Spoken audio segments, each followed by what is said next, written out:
look beyond into areas which people are more familiar with, like near their homes and all that. So in 2003, we had an identity plan which involved quite a massive public engagement. We identified, together with the community, many old world charms, places like Balestier, Jalan Besar, Tanjung Katong and Joo Chiat, and also gazetted them for conservation. And also take into consideration people's views and people's sense of place, what's important to them, what they endear themselves to, because we're not always right, so we do need to hear from everybody else. After speaking to Lei Hua in the 80s, there was a lot of pressure for redevelopment. But right now, things are so different, and if Masjid Ma'ruf and Kampung Masjid Baru was still around, I feel that there would be a greater chance for it to be conserved. It was just bad timing. There's no way to bring back the past, but I can remember it, honor it in my own small way. So I painted a street view of the masjid, and then outside there were a row of shop houses, and I used a lot of colors because after I spoke to Ellen, I realized that the place was actually very colorful, and this place has a lot of history.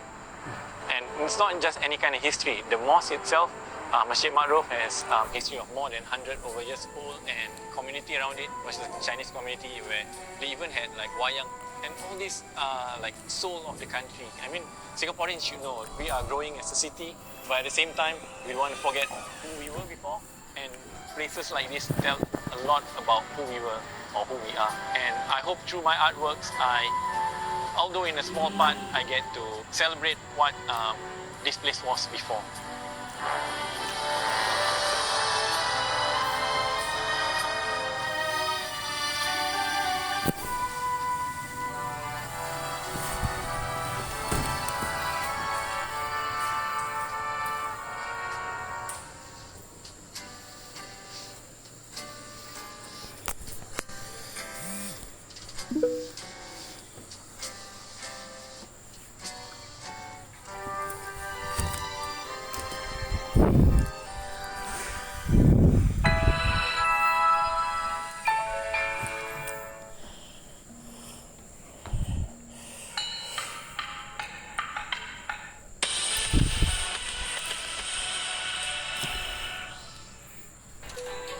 Ladies and gentlemen, welcome on board. Local artist Yip Yu Chung takes a trip down memory lane to retrace his parents' first flight out of Singapore in the 1970s. There's a sense of romance. Traveling feels, in that sense, very exclusive. What was it like to fly during the golden age of aviation? When the Concorde pilots can see the curvature of the Earth. Into the Vault 3, Wednesday on CNA.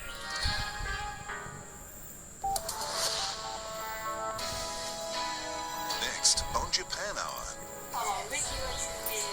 すごい立派な松ばっかり。松っていうか薪ですよ。薪？サンセットの近くマデイのなんとかっていうのどういう牛？なんだろうこれ。油揚げの厚いやつ。Japan Hour, Saturday on CNA. Japan Hour is brought to you by Sumitomo Corporation.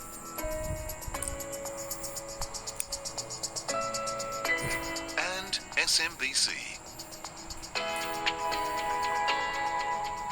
From the top stories in Asia A quicker, portable way of testing for COVID-19 in just 5 minutes. to breaking news in the US and Europe, US President-elect Joe Biden is set to formally introduce his top economic team. with an eye on markets opening across the world. Wall Street's major indices all closed the month with double-digit percentage gains. It's the one bulletin that offers you a global perspective. World Tonight, daily on CNA.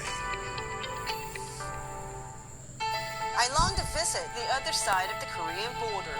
The desire has grown stronger ever since I started reporting on the Korean Peninsula. Many times, my dream to cross into the north had turned into despair. But recent development has restored my belief that there's still hope.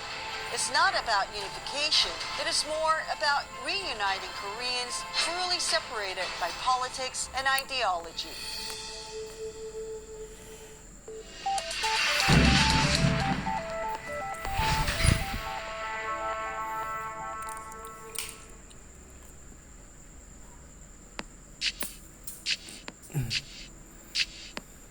of my life.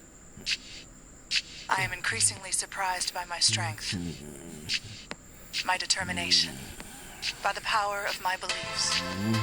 I find reward in the honesty of my endeavors, proud of what I have achieved, and convinced there is much more I can do.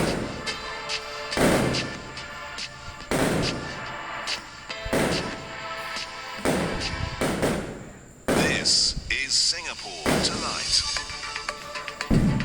Good evening, I'm Dawn Tan. Tonight's top stories. Starting tomorrow, 2 terminals at Changi Airport and Jewel Changi Airport will be closed to the public for 2 weeks. Changi General Hospital and Peng Fong General Hospital tighten measures. 1 worker at each hospital tested positive for COVID-19. A new digital transformation plan for Singapore Press Holdings as it charts the way forward for its newly formed media business. The business community rallies around those on the front line at Tan Tock Seng Hospital in support of their fight against COVID-19. The Great Singapore Sale is back online for a 2nd year running. This time, it's teaming up with an e-commerce platform.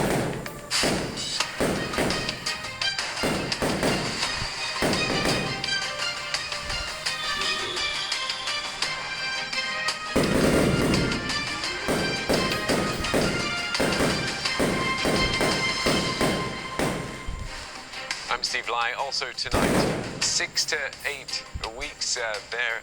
That's how long India's COVID-19 lockdown should stay in place. Its health agency chief says anything less it would spell disaster. Taiwan braces for a sharp rise in community COVID-19 cases, worries of a new outbreak have sent the stock market tumbling. I'm Elizabeth Neo with your Asia Business Update. Relief measures for the construction industry to cushion the impact of COVID-19 may not be a relief for buyers. Plus, Japan's SoftBank becomes one of the world's most profitable companies.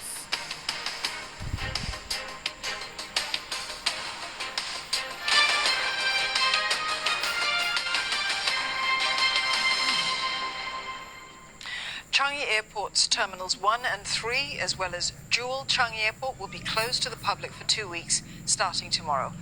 The airport remains accessible to those who are traveling as well as essential staff. And it comes as the COVID-19 cluster at the airport has grown to at least 25 cases.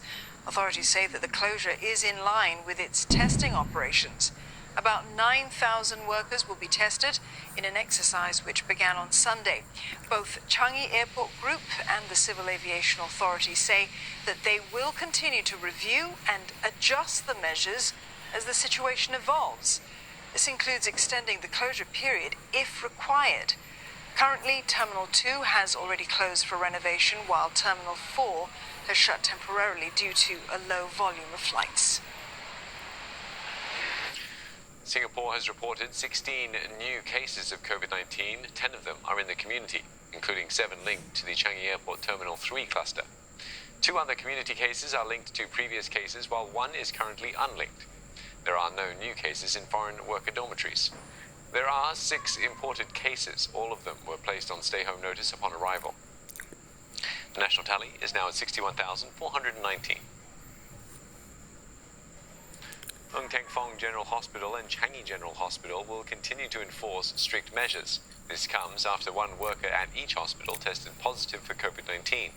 Tests and contact tracing are underway, while affected areas in the hospital have been cleaned.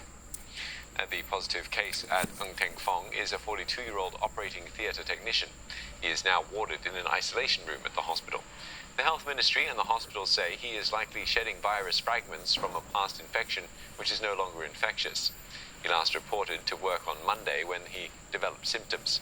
The case is currently unlinked. CGH says the worker who tested positive is a housekeeper who doesn't interact directly with patients. She had also been placed on quarantine earlier after her household contact tested positive. She's linked to a Changi Airport cluster, the second largest active cluster with at least 25 cases. Tan Tock Seng Hospital's management has told staff to follow strict restrictions in a bid to further rein in Singapore's largest active COVID cluster, which has 43 cases so far. According to TTSH,